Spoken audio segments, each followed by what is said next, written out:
kos kitu di zaman Paharto bae geus kos kitu komo ka dieuna ma min zamanin illa ba'dahu syarr. Teu aya hiji zaman kecuali sanggeusna leuwih jahat, leuwih goreng, ulah diharapkeun. Sabada Gus Dur bakal bagus, sabada itu SBY bakal lebih bagus, sabada Kuari lebih bagus, ulah diharap. Mantak maning memperbaiki diri orang, mendekatkan diri ibadah ka Gusti Allah Subhanahu wa ta'ala. Allahumma ya qadiyal hajat, Allahumma ya qadiyal hajat. A'udzu billahi minasy syaithanir rajim. Bismillahirrahmanirrahim.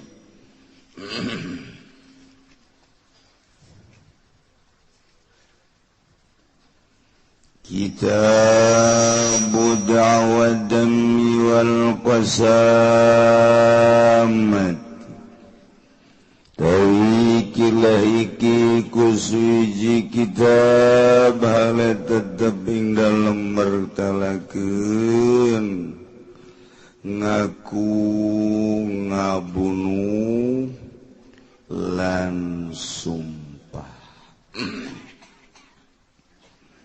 Isdaradu wa yufasila dan syaratkeun apa yang tah merinci yang muda'il qatli ma yad'ihi barang kang aku yang muda'il qatli hu ing emak minamdinnya dan saking maha-maha wa khotoin lan kaluluputan wan firadin lan lari mangijen wa syirkatin lan sesekuton fa'in atlaqo maka lamun ngayutlakan yang muda'il qatli istafsalahul godi magamrim-rinci ing masafah al-qadi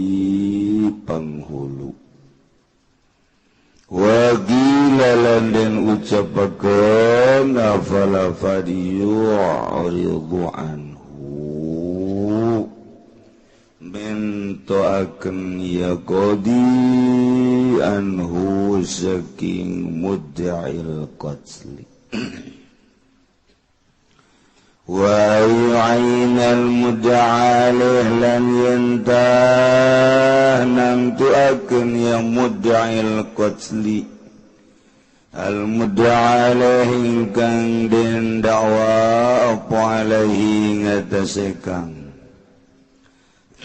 falau qala magalamun mujabbihan mud'il qatli qatalahu ahaduhum mujab laban qadalahu ahaduhum matainihu in maqtul sapa ahaduhum salah sawijine kaum atawan nas la yahlipuhumul qadi makaranana yumpahum in nas adawa kaum sabal al-qadi fil asahi ing dalem mungguh kaul asah wa wajriyani fi da'wa gosobin wa sariqatin wa itlafi lan lumaku iya karone wong loro mudda'ilan mudda'al fi da'wa gosobin ing dalem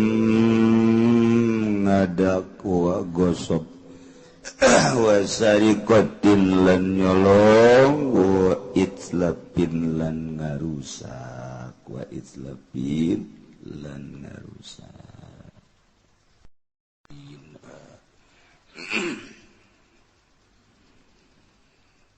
Kitabud da'wad dammi hiji kitab rek nerangkeun tentang pengakuan dam. Maksudna dam teh ngabunuh dibahasakeunana ku dam lantaran galibna ngabunuh eta sok ngancerkeun getih ngucurkeun getih atawa ngamangpetkeun getih oge termasuk di jerona urusan sumpah ialah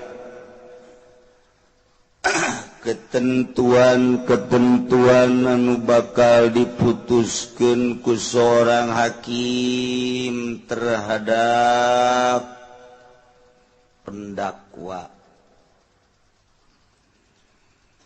anu hakim teu meunang sambarangan mutuskeun tanpa diperinci heula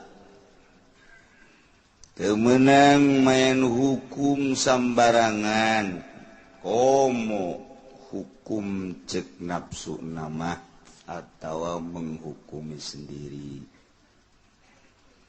diaturlah memeh dikenakeun ponis ieu aya penyidikan setelah terus diteliti lamun memang bener pelaku tersebut nu ngadakwa maka kakarak dihukuman dikenakeun sanksi lamun Ki Zaid leungit motor kemudian susar sasar neangan pelaku pamalinganana Ki Zaid langsung ngalaporkeun ka polisi bahwa nu malingna adalah Ki Khalid Eta teh Ki Zaid nu ngalaporkeun pelaku maling motor dirina adalah Khalid kudu ngabogaan argumentasi kudu ngabogaan dalil ngabogaan kekuatan panggil ke Ki Khalidna tanya Ki Zaidna Zaid ngaranna lapor nu ngadakwa bahwa Khalid maling motor kaula sidik ku polisi langsung diasupkeun ka kamar khususon ila ruhi Zaid ya ini surat betul tanda tangan kamu bahwa kamu melapor kehilangan sebuah motor Beat betul biasa di jidah merenya itu bisa disebut Beat banyak lantas setelah itu kamu mendakwa bahwa pelakunya adalah Ki Khalid betul berdasarkan apa kamu bahwa lapor dan pelaku malingnya adalah Khalid itu Pak begitu saya ketemu dengan Khalid dia ngegerebek Pak apa itu ngegerebek dia langsung kaget lihat saya langsung dia lari saya kejar wah karena dia mah cepet larinya dulu kan dia mah pernah jadi atletis Pak iya balap lari tapi belum pernah menang sebetulnya tapi kenceng larinya nah jadi nggak keuber sama saya jadi dengan demikian dia pasti pelakunya atau tuh bisa gitu panjang kur sebab kapanggih haju lumpat bahwa nyana pelaku nah tapi tetap panggil mah panggil baik Dalil kedua, Pak, makanya saya menyangka bahwa yang melakukan maling motor saya adalah Khalid. Dia pakai serba hitam, Pak. Kaosnya hitam, petnya hitam, kecamatannya juga hitam, kemudian celananya juga hitam, sepatunya hitam. Kalau yang serba hitam begitu pasti maling, Pak. Oh, di tempat pengajian juga kalau ada yang serba hitam gitu, itu maling, Pak. Aduh, cek polisi macam-macam bahasa. Iyalah permasalahan seperti anu kudu diselesaikan, dibawa ke meja hijau, disidang seadil-adilna. Masya Allah. Iyalah cerita maling. Cerita bahwa Ki Zaid melapor kepada polisi bahwa terjadi pembunuhan di rumah saya dan yang terbunuh adalah orang tua saya pribadi. Saya lapor kepada Bapak bahwa ayah saya terbunuh, yang melakukan pembunuhannya adalah Khalid. Wah, eta Khalid kudu diteangan ku polisi. Satungtung jan kapanggih mah eta Khalid terus bae diteangan ku polisi.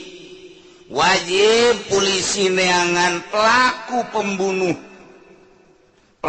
pembunuhan tersebut anu ngabunuh terhadap Bapak Ki Zaid anu bernama Umar. Terus polisi atuh pasti kapanggih ku polisi mah lantaran lah sapira negara urang leutik. Negara teh hiji aya kelurahanana, di kelurahan aya KTP, kemudian atuh kecamatan sakecamatan hanya beberapa belas kelurahan, kemudian sakabupaten sedengkeun polisi teh unggal kecamatan kan aya polsekna. Kemudian sakabupaten atau lamun sakabupaten, kemudian atuh saprovinsi, sapira provinsi, sabaraha kabupaten si provinsi.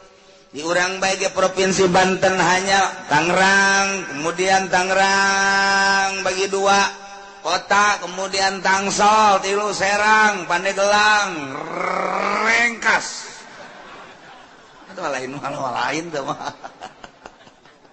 Tuh kan? Ya Lebak kan itu sabaraha sih? Kan lah ya polisi-polisi, nah, Masya Allah. Numantak lamun zaman kamari keur kula leutik aya anu kapalingan kebo langsung kapanggih ku polisi, aya anu kapalingan sapeda kapanggih ka jam tangan erloji budak santri leungit erlojina hanya beberapa hari beunang ku polisi kapanggih di Jakarta di tukang jam penadah dek penadah dek lain pokokna mah dijual betaku kitu pamalingan ke tukang jam maka kapanggih bae nyaan mah sebab di tahun bangsa 70-an ka ditu mah polisi teh ikhlas lillahi ta'ala, Allahu akbar.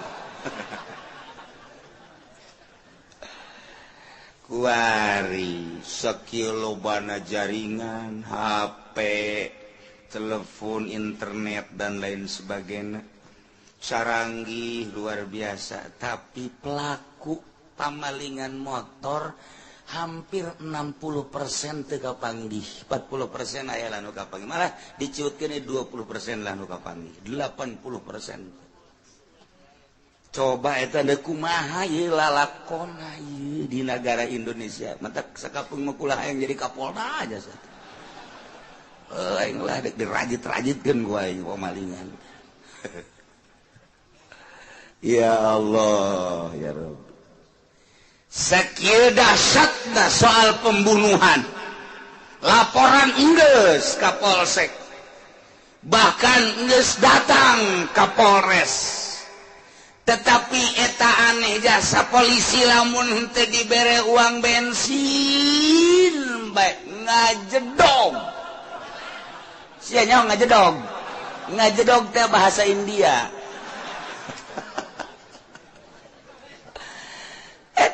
lempang si polisi tangkorakna gob siapa nu neruskeun tah sababaraha kali di Kecamatan Pasar Kemis, di Kecamatan Sepatan terjadi pembunuhan, laporan ka kaulangan sakadar menta doana, menta cai, sapira cai. Bere bila perlu simreh waing sia.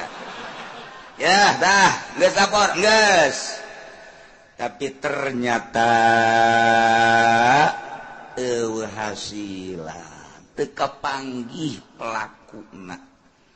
Kukula ditanya, lapor, haju diberi duit henteu, datang ke kiamat sia. Moal kajen kumaha ge. Oh, eta lah urang hirup kuari di negara Indonesia, hukumna demokrasi, pelaksanaanana seperti eta. Masya Allah. Jadi lamun urang ngungkap permasalahan kasus-kasus anu aya di Indonesia nu urang nyaho henteu selesai numpuk permasalahan. Masya Allah kan.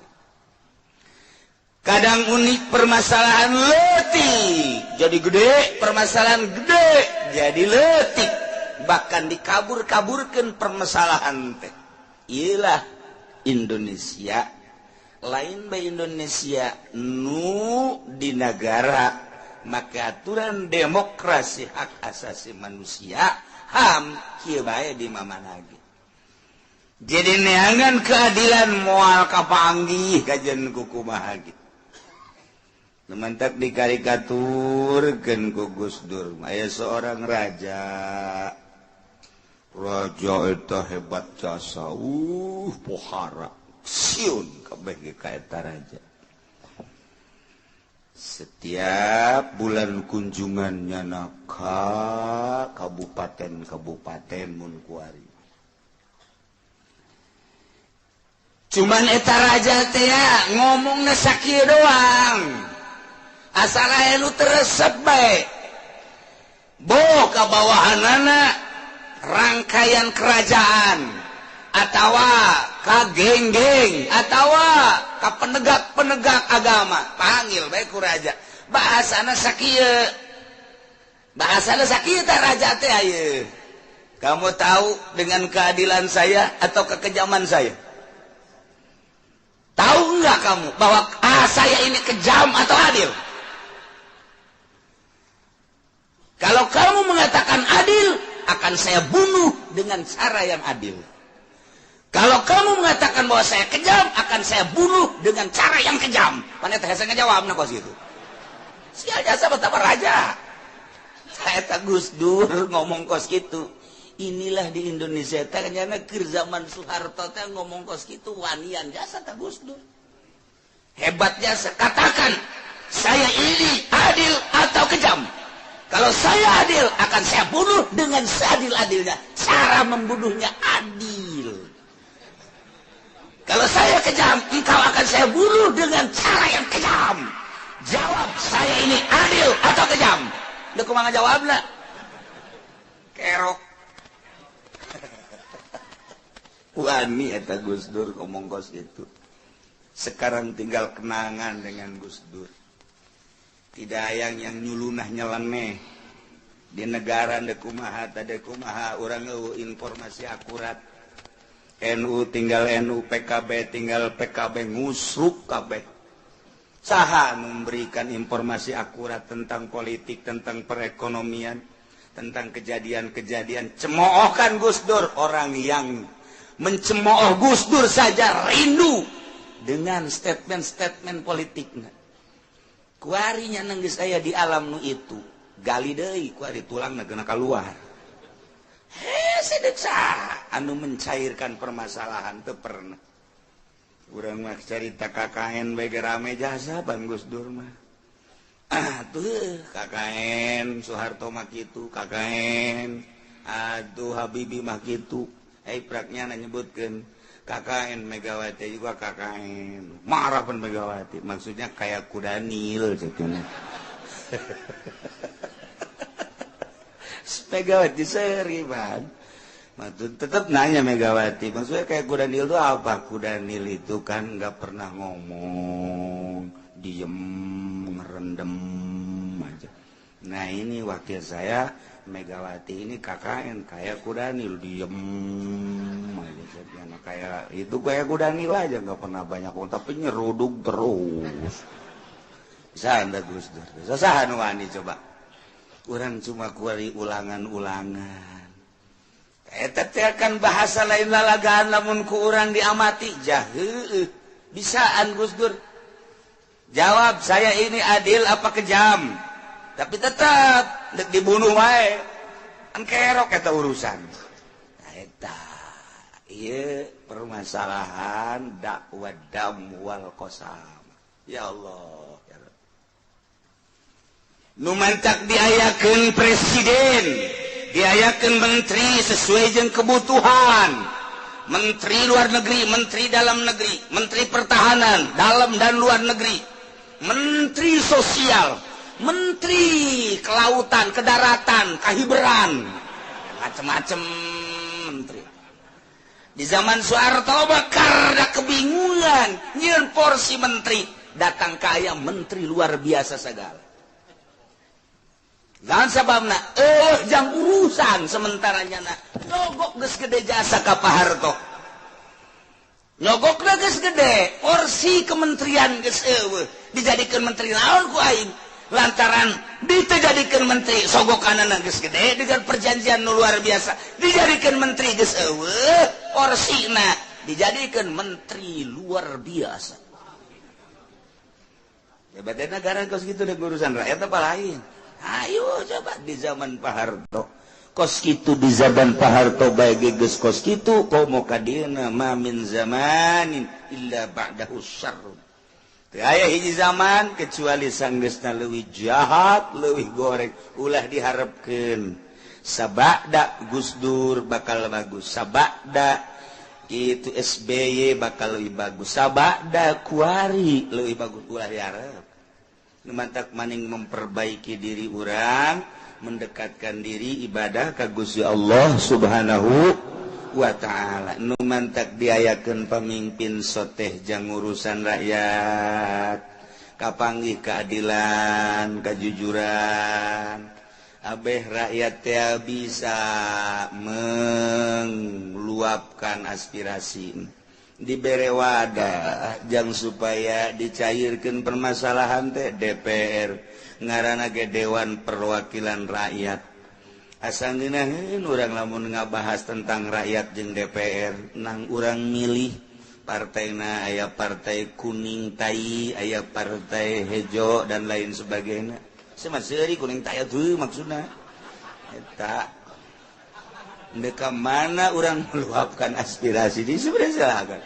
Ndeka petilu nu kuari keur acak-acakan, ndeka PKB nu kuari keur sakit hati, ndeka PDI nu nyurudug bae. Apakah ndeka Golkar anu konengna koneng ketai-taian, ndeka mana hayu coba sia silakan. Emang kos karari itu emang alecreg atuh jadi luhur negara ribut. Kuari bae urusan kahandap di pendidikan SD, diterapkan SMP supaya ulah ribut rapih dan lain sebagainya. Kurikulum lagi bakal diganti melalui pemantauan Australia dan lain sebagainya supaya rapi. Deklar rapi kumaha di luhur main jotos. Atau contohan bae sih ku di luhur budak sapira budak SD sapira budak SMP. Ya, mun jeung aing didagorkeun huluna ku aing sia. Teu, pajar aing bener bae.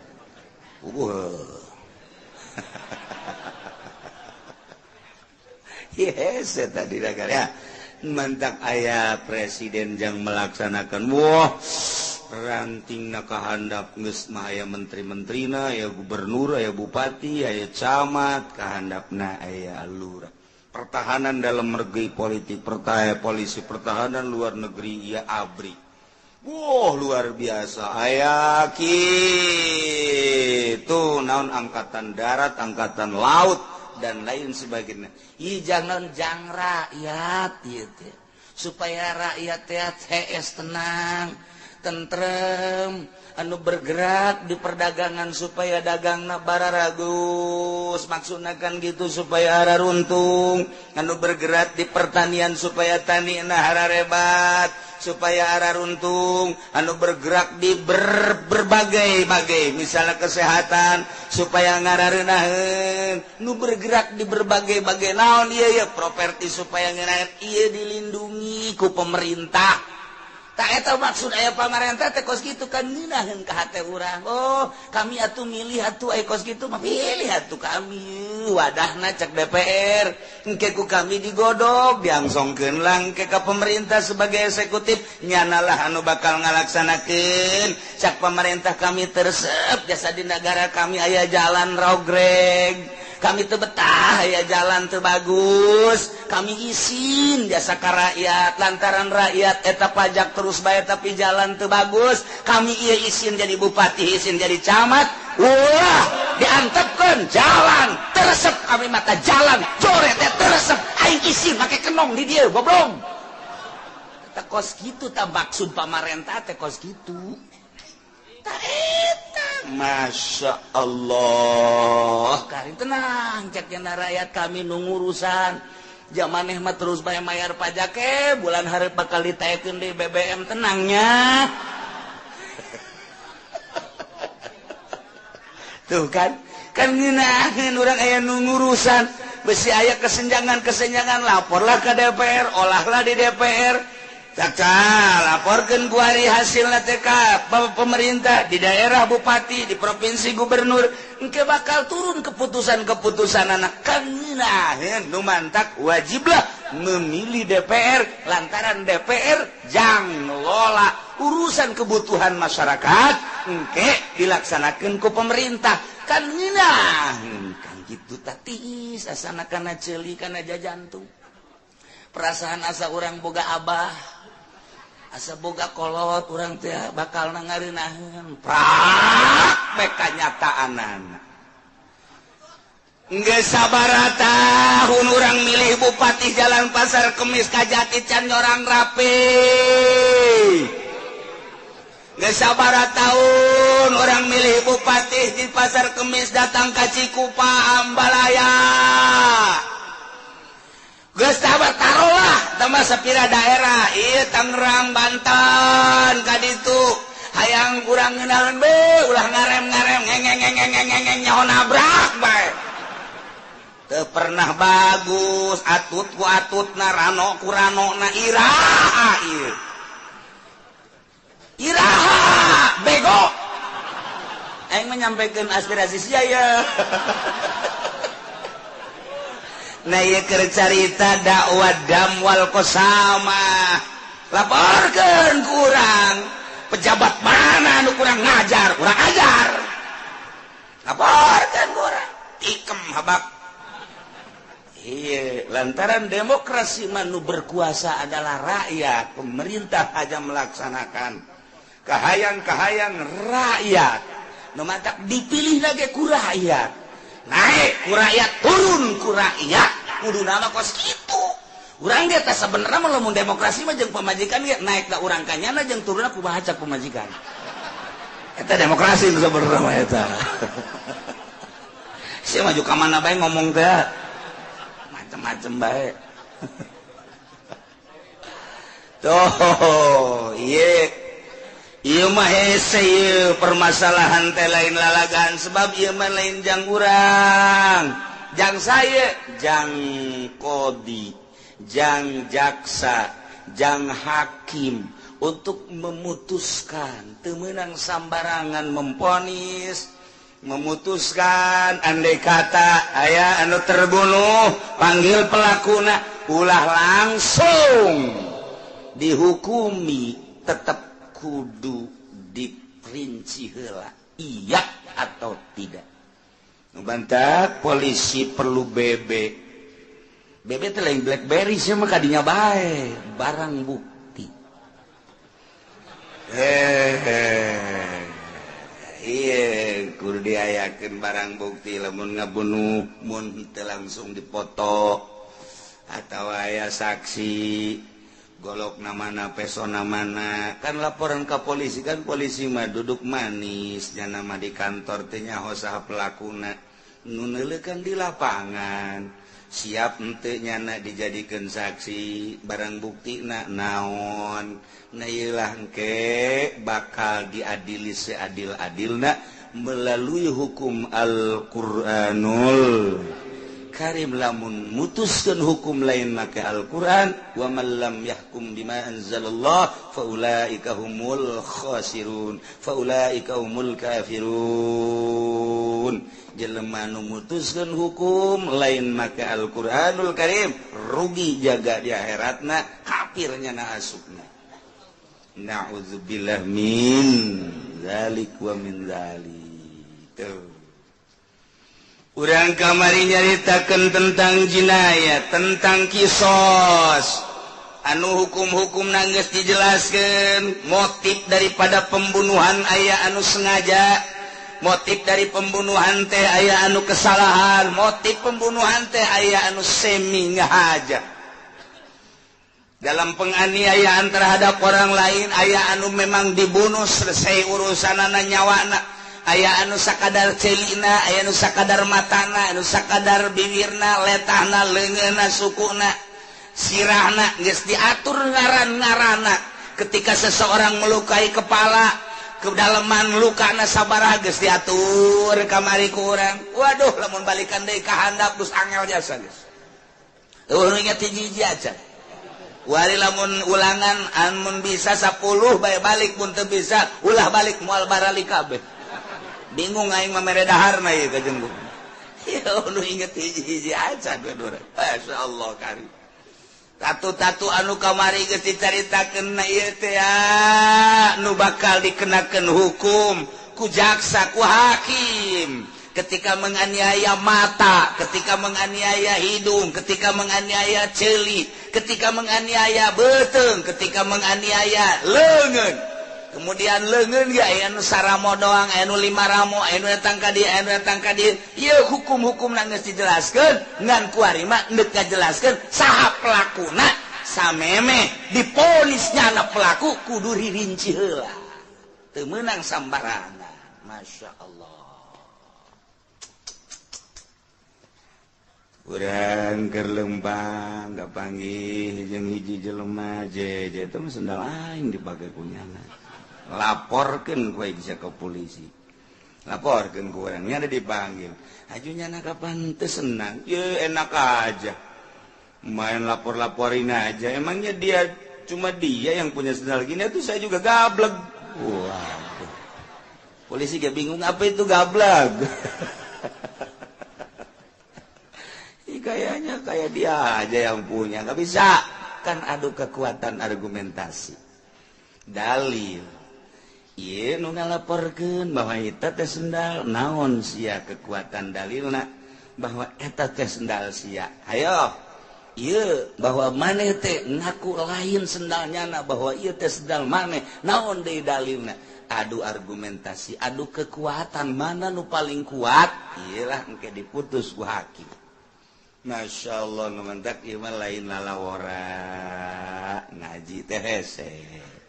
Sebenarnya itu kudu diaji majalin pegawaian urang. Teu kudu mentak hee sebagai ilmu masalah.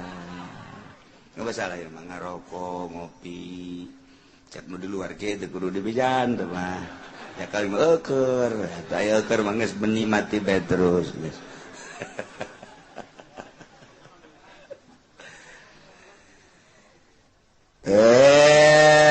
Ya jadi dua permasalahan hiji dek nyaritakeun tentang ngaku ngabunuh. Nomor kedua, pengakuan tersebut kan perlu dalil-dalil di jerona aya sumpah, maka dek dicaritakeun tentang persumpahan. Sumpah-sumpah, ya Allah, ya Rabbi.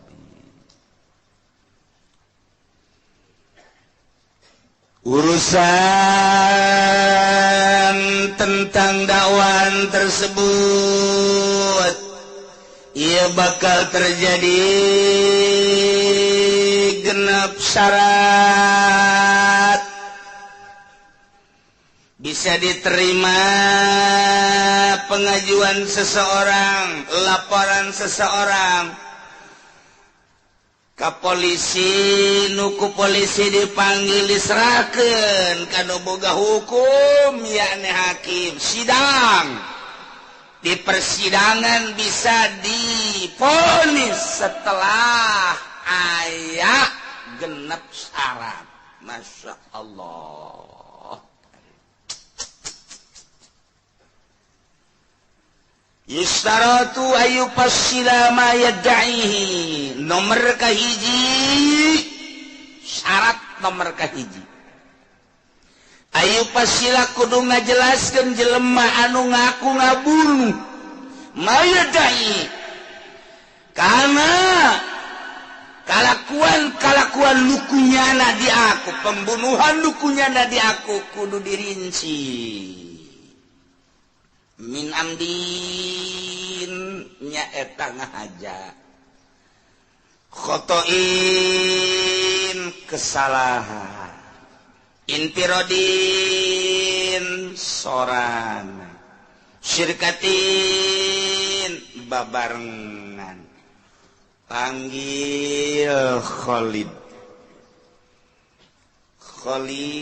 kuari jelema anu dipanggil ku kejaksaan dengan kasus bahwa Khalid melakukan pembunuhan terhadap Umar. Pendakwa adalah Zaid, pelapor.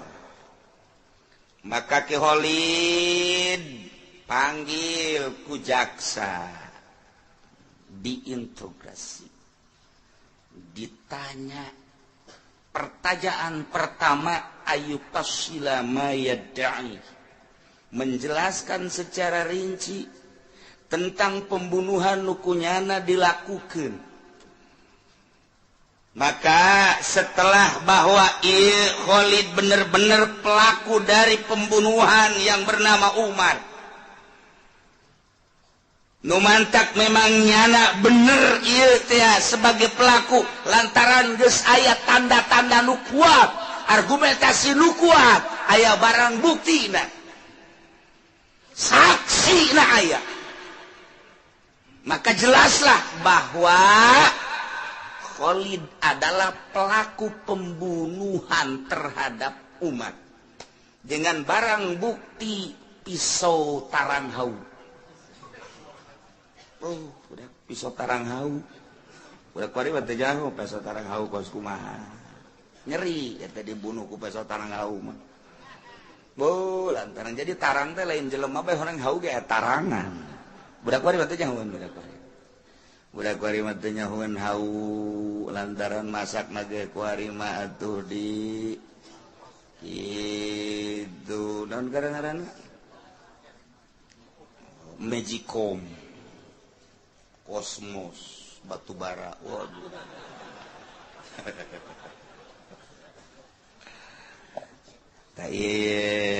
Setelah bahwa bener cek jaksa pelaku pembunuhan terhadap Bapak Umar adalah Khalid. Geus tah jelas pelakuna. Hiji memang aya barang bukti pisau, nomor kedua aya saksi-saksi, kuatlah pelaku adalah Khalid. Nah, kuari bagus jelas, tinggalkan dek diponis ya. Karena memang ia Khalid adalah membunuh terhadap Umar. Motif pembunuhan anak kudu dijelaskan. Syarat nomor kahiji ayu pasila mayadai, merinci secara beber tentang pembunuhan nu dilakukan ku manehanana min amden.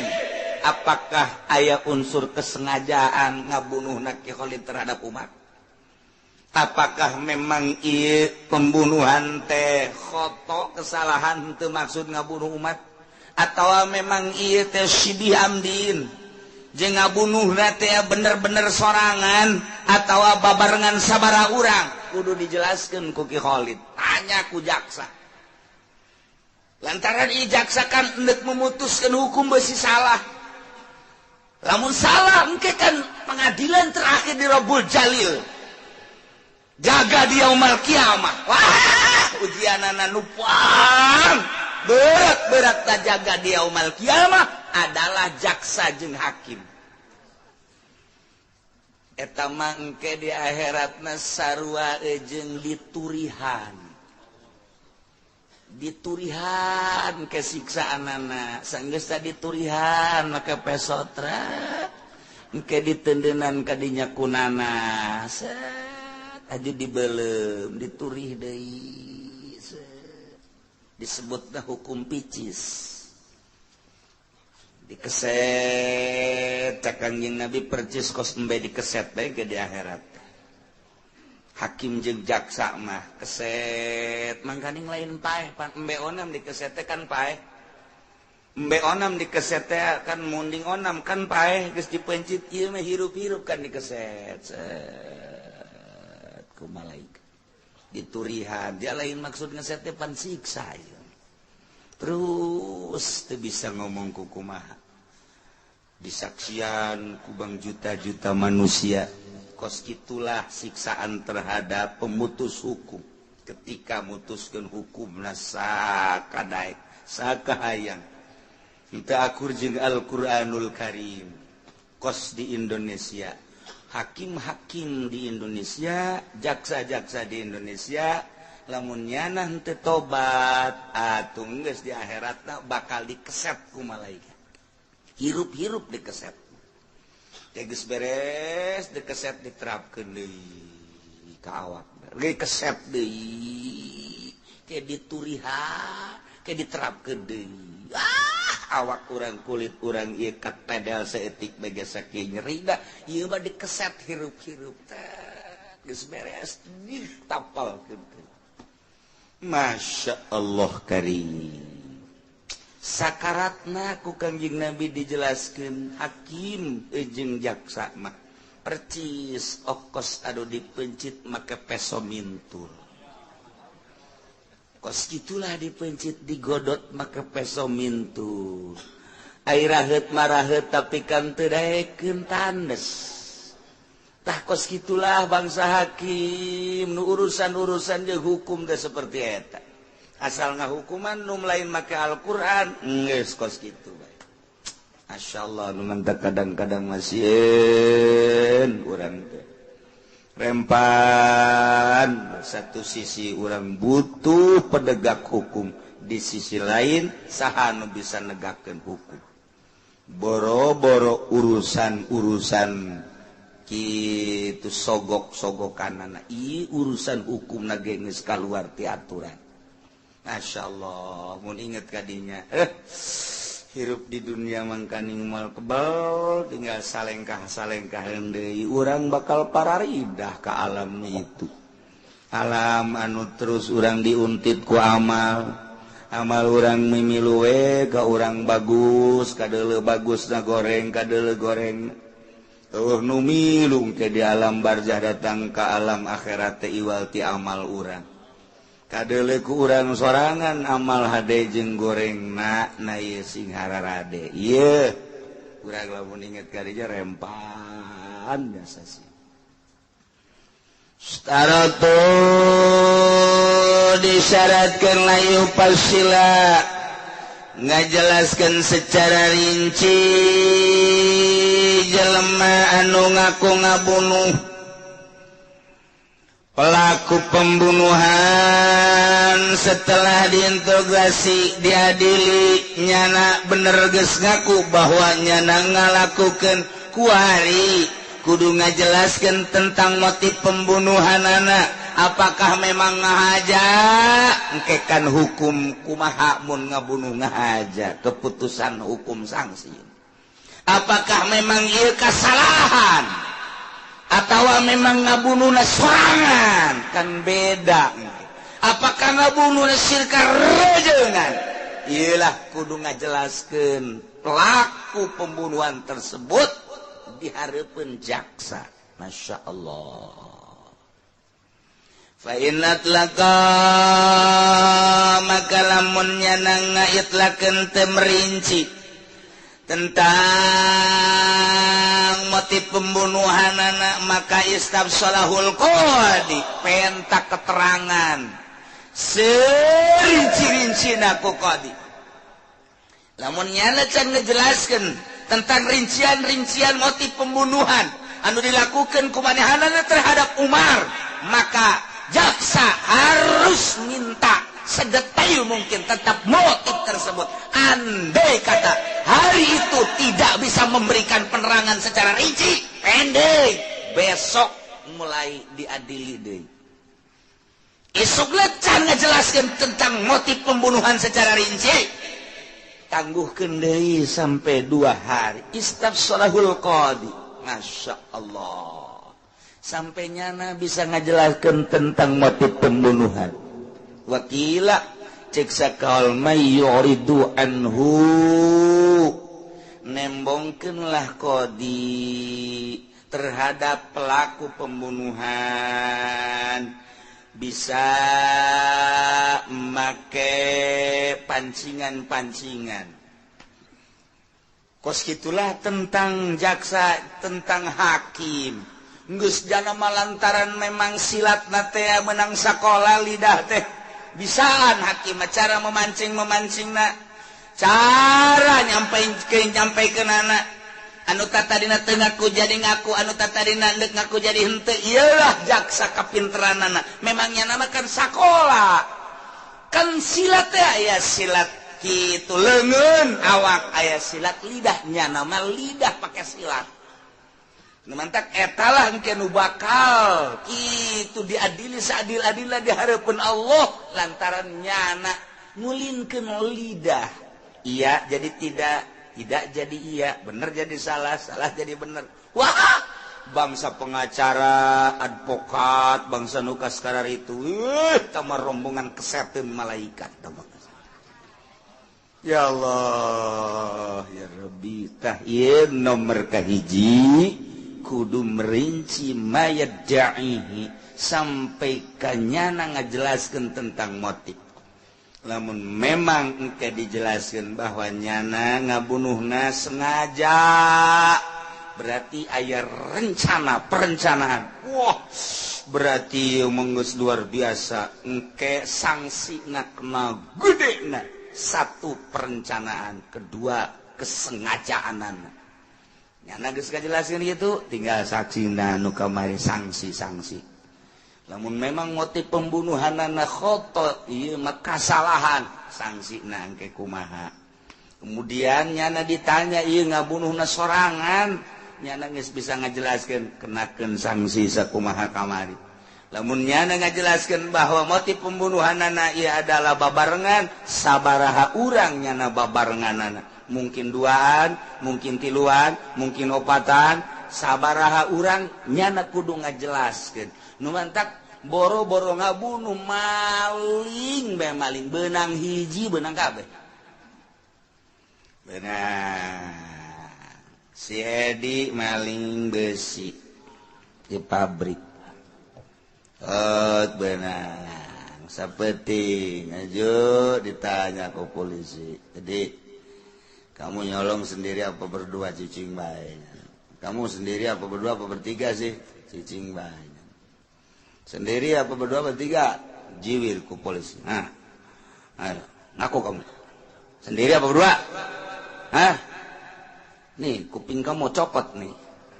Biarin sampai copot aja. Jangan begitu cek polisi, ntar gua goreng lo kuping lo. Kalau copot kan ntar digoreng kayak kuping kambing. Ayo ngaku. Polisi itu bisa, nah aku berdua apa, masih apa, sama anak bapak, yang bener lu ah, macam-macam aja lu, udah jangan dikembangin lah kalau gitu pada. Sial polisi aja gesan udah keluar dah lah, yang bahaya berat ini mah begini mah tuh. Aduh, kayak garembet 2, 3, 4, 5 benar. Kos gitulah cerita soal ngabunuh ketika nyana rejengan, maka memeh aya kabeh pelaku-pelaku tersebut ulah waka diponis. Fa in atlaqa istabsalahul qadi, beri pengarahan-pengarahan supaya nyana ngaku rincian-rincianana terus ku qadi ku jaksa terus supaya nyana timbul pengakuanana. Ieu nomor kahiji. Nomor kedua, wallahu a'lam.